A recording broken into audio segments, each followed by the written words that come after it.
Hey guys, here's Louie. Well, check this out. I haven't had this much space in the garage in a while. One of my birds have flown away. And the one that flew away was the lovebird. And hopefully soon Ladybird here will be flying away too.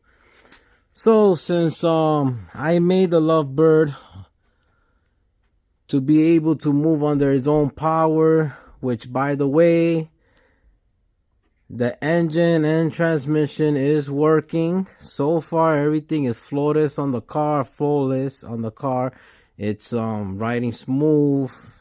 The engine has a beautiful sound. The transmission is going forward and backwards as it's supposed to.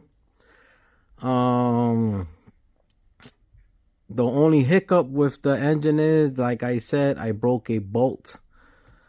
And it wasn't a complete bolt. It's a small piece of the bolt. It's still stuck inside the block. That's the lovebird I'm talking about. And for you guys that don't know it, now you are going to know. I'm going to have a special guest here soon at First Generation Garage giving me a hand with the lovebird. So please check it out.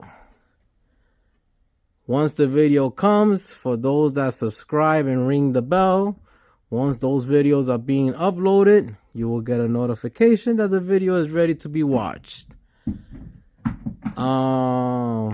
By the end of this video, I will tell you who is going to be the guest that will be coming here to First Generation Garage. I have been cleaning the garage, trying to keep it organized. I have a little bit of cleaning to do on this table, but everything else so far is organized. My tools. I did a little arranging of the garage for now. I also fixed and hanged up. I fixed the spot on the wall and I hanged up the sign there that one of my Firebird brothers did for me. He designed this sign. He cut this design. The design of the Firebird there is made out of metal. Okay, I mentioned it many times who it is. So I cleaned up a lot of stuff here to, if I could be able to work on Ladybird. So when the owner brought the car to me so I can fix all the metal issues that the car has, he said, Louie, every time I see this hole, it gets me sick. Well, guess what? That's what Louie is going to be working on today. Repairing and making your own patch panels when you have a rusted out hole or a rusted out piece of metal or a rusted out panel. As for this is your windshield post. Okay, here your glass will be lying down here. So you need this, okay? And as you guys could see, I don't know if a lot of you could see, there's a hole there. That means this top piece, which this top piece from here to here, gotta go bye-bye. Okay, this piece here, first this top piece here gotta be made. And this lower piece here gotta be made. And then the back piece, right here where you see my fingers. And I don't have a shrinker or nothing like that, okay? So I'm going to make it with simple tools and using my old brain. Well, guys, stay tuned. Let's see how Louie will patch this hole up. All right, guys. I'm going to show you guys how I attack something like this, okay? Do not go on and think you are going to make this complete panel and you're going to bend it like this and you're going to bend it like this and everything's going to work here beautifully, because it's not. this, especially the ends of this windshield post here, okay, of the frame of the windshield,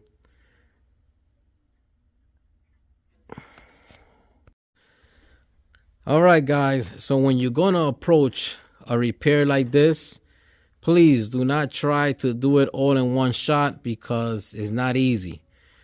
You have this top panel going down like this to a curve.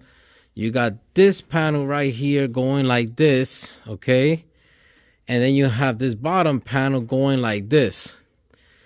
So what I like to do is by steps. So I already marked where I'm going to continue cutting it right here. The rod is here. I'm going to cut it up to here. And the top part, as you can see, so this needs to go bye-bye. And I have it pretty much already with a piece of cardboard that I cut. I have my pattern, okay? So that's going to be pattern number 1. Pattern number 2 will be here. Pattern number 3 will be here. I'll deal with the rear hole later. All right, guys. So this is what I was talking about. When you see a situation like this, make it as simple as you possibly can. So I cut the rest out to give me a better shape, okay, than that little like circle oval shape this had. And I basically cut it into sections, and they right here, okay, this one being 1. And if you see, I always mark this right hand side. That means I know it got to be pointed that way, and this is your left hand side. All right, also with panel number 2, panel number 3, and here it goes. 1, 2, and 3. I'm going to be welding this one here, just for you guys could have the idea, okay? That one. Then I'm going to move to panel number 3. And the reason I'm going to be moving to panel number 3 is because if panel number 3 goes inside a little bit, and panel number 2 will just go all right and rest on it, I will weld it here and here, and also where this L right here, this is like an L, all right, I will weld it into this area, but I will have a flat piece of metal going in. That means these 2 pieces of metal here are flat.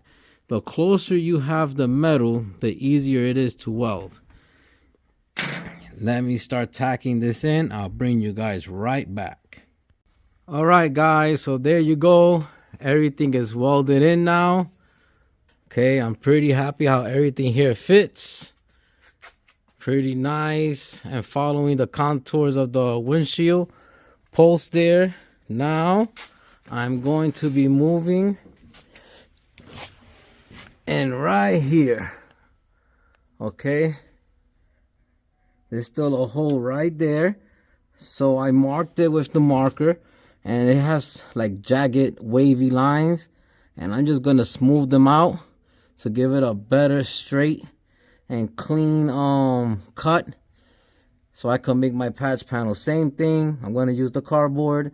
Once I'm happy how the cardboard fits, I transfer it to a 18 gauge sheet metal, cold roll sheet metal, and burner in.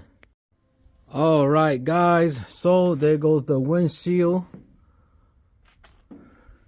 post here repaired for the front. And I also did the other side.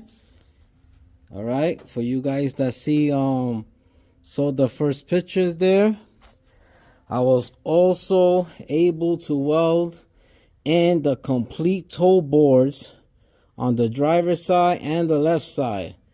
I mean, in here is looking way better than when the car was brought to me. Basically, all this is done, okay, all welded, inner rockers, seat risers, front toe boards. That same job goes for the driver's side. And I just need to do some plug welds that he missed. The original builder, whoever built this mess of a car when it came to me, but I won't call it a mess anymore. It's getting there.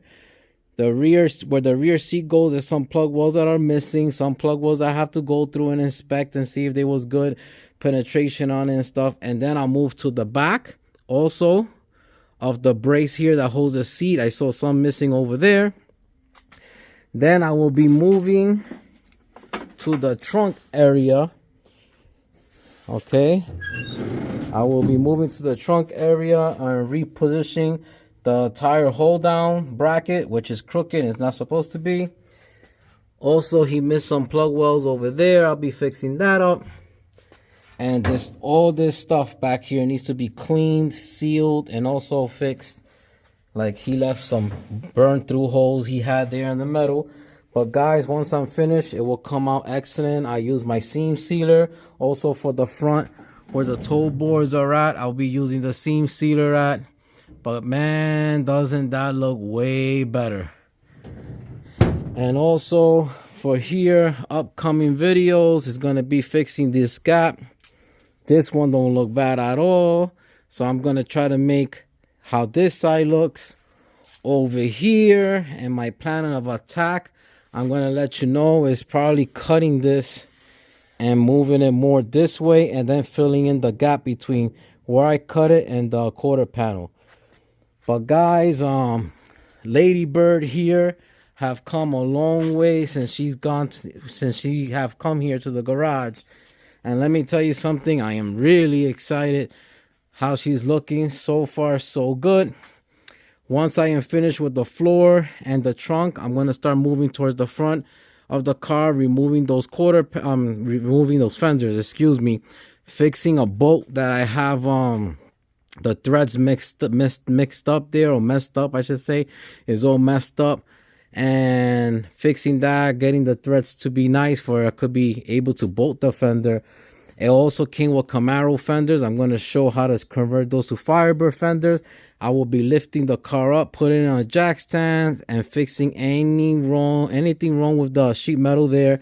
Also, on this lower panel, there's a back cut right there that the guy did. I have to weld that up and make it look nice.